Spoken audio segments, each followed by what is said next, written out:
Ya hivi unajua kuna mbinu unaweza kutumia kuipata namba yako ya simu kama ulishaipoteza muda mrefu, hata miaka 4 5 nyuma kulishapita, ila ukaja ukaipata namba yako ya simu. Na unajua kabisa kwenye email ni kweli ulisave, lakini haipo, na kwenye email kule pia na kwenye haipo. Kuna njia fulani hivi unaweza ukaingia kwenye browser yako yote, labda hapa ukaingia Chrome.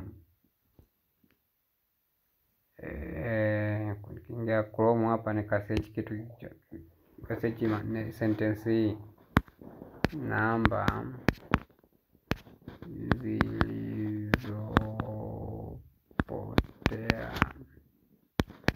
Facebook. Nikabonyeza hapo. Nikibonyeza hapo, kuna issue, ukishaona kuna ka file fulani ka Jamii Forum kanaelezea hapa,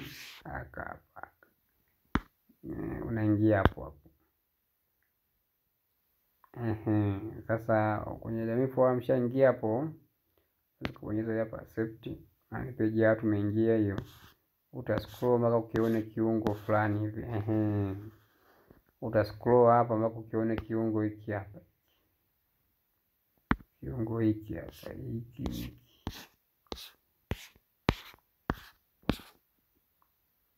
kiungo hicho, ikibonyeza hiki hapa, hiki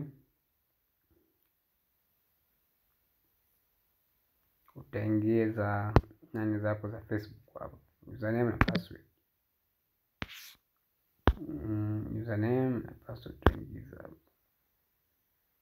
login,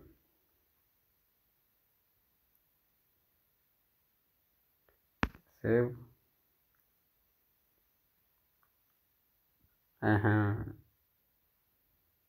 Umeona hizi nini hizo hapo, wame uploading and managing your contact. Hizi hapa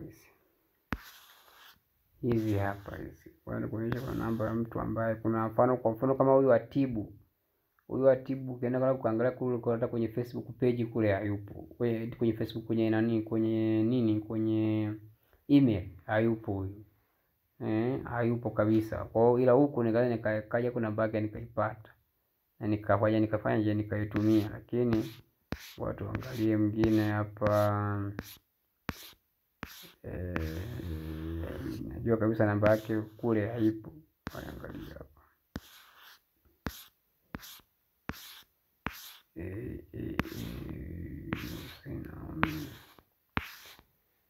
Kama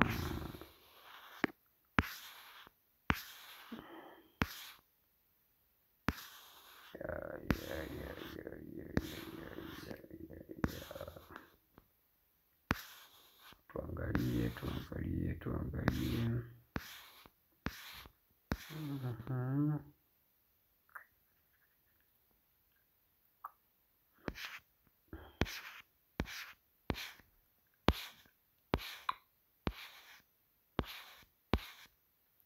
Kwa mfano hizi James hizi kule, najua kule ipo moja tu.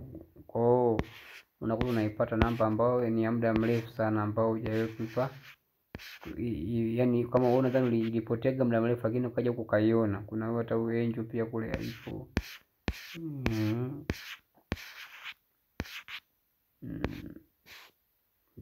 Huyu mfano Sister Zula kule pia namba ipo, because ukaiona hapa. Kwa hiyo hapa ukifungua kwa mfano kama hiyo Salma hiyo sasa ukafungua, kwa sababu ni contact za watu, ukaziacha hivyo hivyo.